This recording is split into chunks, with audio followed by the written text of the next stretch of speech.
Listening Library presents Harry Houdini, Number 4, Prince of Air, by Anne Hood.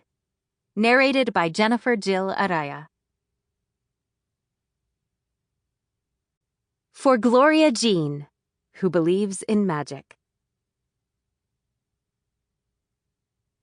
Chapter 1. Thorne takes charge. Maisie Robbins opened her eyes and, like she had every morning for the past 3 months, blinked several times to be sure she wasn't dreaming. No, she thought, on this gray first day of spring, she was really awake. And she was really in the princess room, named by her great-great-grandfather, Phineas Pickworth, in honor of Princess Annabel of Nana, who had been a guest at Elm Medona one long-ago summer.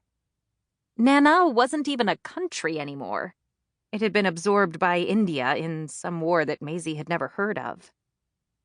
But the room remained, with the 4-poster bed where Maisie slept every night, each post carved out of mahogany into the shape of a different animal: giraffe, zebra, elephant, and jaguar.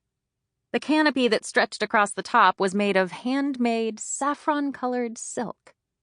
A mural painted by the famous 19th-century muralist Leopold Gregg depicted a vibrant jungle scene. Sometimes Maisie thought she might actually be able to grab one of the vines painted there and swing across the room, or pluck a coffee bean or mango from one of the trees. Maisie stretched, tugging the deep green blankets tighter around her. Ever since Great-Uncle Thorne had arrived on Christmas Eve, Maisie's and her twin brother Felix's lives had been turned upside down. Great-Uncle Thorne had moved them and their mother out of the servants' quarters on the 3rd floor, where they had been living, and into the mansion. After his twin sister, Great-Aunt Maisie, returned from assisted living, he put her back into her old bedroom and he'd settled into his own. "The Pickworths," he'd announced on Christmas morning, "belong in Elm Medona." The local preservation society had not been very pleased with all the changes Great-Uncle Thorne had brought on, but they had no choice other than to allow the family to take up residence in the house. As a conciliatory gesture, Great-Uncle Thorne agreed to let them give tours of the mansion on the last Saturday of every month. A timid knock came on the bedroom door. "Hello, miss?" a small voice called. Maisie sat up in bed. "Excuse me?" she said. "This is, my room." It still felt weird to call the princess room hers. "Yes, miss," the voice answered. "I'm Aoife, your personal maid." "My what?" Maisie said. "Miss, may I enter?" Maisie blinked again, several times. She must be dreaming. Not only was she ensconced in the princess room, but now she had a maid? The door creaked open, and a young woman came in carrying a large silver tray. She had dark hair tucked under a puffy white bonnet with a black ribbon around the edge, a full, round face with pale skin and bright blue eyes, and she wore an honest-to-goodness, real maid's uniform, black with a white apron. On the tray sat a bud vase with a white rose, a silver teapot, and something steaming beneath a silver cover. All of this was on Pickworth linen, a white cloth with interlocking blue peas embroidered onto it.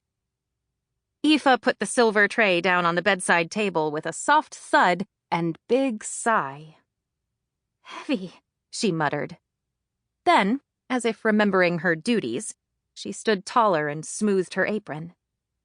"Breakfast," she announced, lifting the silver lid to reveal 2 perfectly poached eggs, just the way Maisie liked them, sitting on white bread toasted to the exact color of beige that Maisie preferred, 2 red, ripe strawberries nestled beside that, and everything on Pickworth china.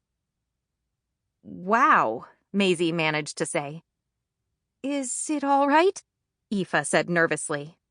All right. It's absolutely perfect, Maisie said. Relief washed over Aoife's face. Maisie and Aoife looked at each other, neither of them sure what to do next. Oh, Aoife said finally, remembering. She lifted the silver teapot and poured rich, thick, hot chocolate into the cup. Maisie stared at the cup of hot chocolate, and the eggs, and the toast, and the strawberries. Aoife said. Bon appétit? Then she actually curtsied. The curtsy was followed by a blush that spread from her neck straight up both cheeks. Just ring when you finish, she said, indicating a silver bell very much like the one Great-Aunt Maisie had used to call the nurses when she was in assisted living. Maisie picked up the bell and gave it a gentle shake. Aoife was scurrying toward the door. Wait, Maisie called. The young woman stopped and turned to face Maisie. Miss? Who are you, and where did you come from? Aoife hesitated. I'm really curious. Please, sit down and tell me, Maisie said. She pointed to her favorite thing in the princess room, a seat that Maisie called the poof. It was bright pink and tufted, a round footstool kind of thing that really did seem made for a princess. Aoife sat on it almost primly and folded her hands. So, Maisie said, finally digging into her eggs. The yolk ran exactly how she liked it to, giving the perfect ratio of yolk, egg white, and toast. My great, Aoife began, counting off the greats on her fingers. Great-grandmother, Roisin O'Malley, was the head maid for your great-great... Phineas Pickworth, Maisie interrupted. Yes, Aoife said. And our family served the Pickworths for generations, until your great-aunt Maisie suffered her stroke last year. You mean even when she moved out of Elm Medona and upstairs, she had servants? Aoife nodded. A reduced staff, she said. And now we have servants? Aoife grimaced. We prefer the word staff, miss. Oh, of course you do. I'm sorry. Your Great-Uncle Thorne contacted my mother and brought us all back to work here. Maisie chewed on a strawberry. All? She asked. Well, my mother will run the household. Her sister, my Aunt Emma, will be your mother's personal maid, and my sister Enna will be your brother's personal maid, Aoife explained. Maisie tried to keep all the names straight. 4 maids. And, of course, my Aunt Sarah and Aunt Megan will be with Mr. and Miss Pickworth. Of course, Maisie said, shaking her head at this latest turn of events. What would Great-Uncle Thorne do next? Miss, Aoife said, if you don't mind, Mr. Pickworth has called a staff meeting and I can't be late. The butlers and chauffeurs are all assembling. The butlers? Aoife got up from the poof and once again smoothed her apron. May I? Of course, Maisie said. She watched as Aoife hurried out.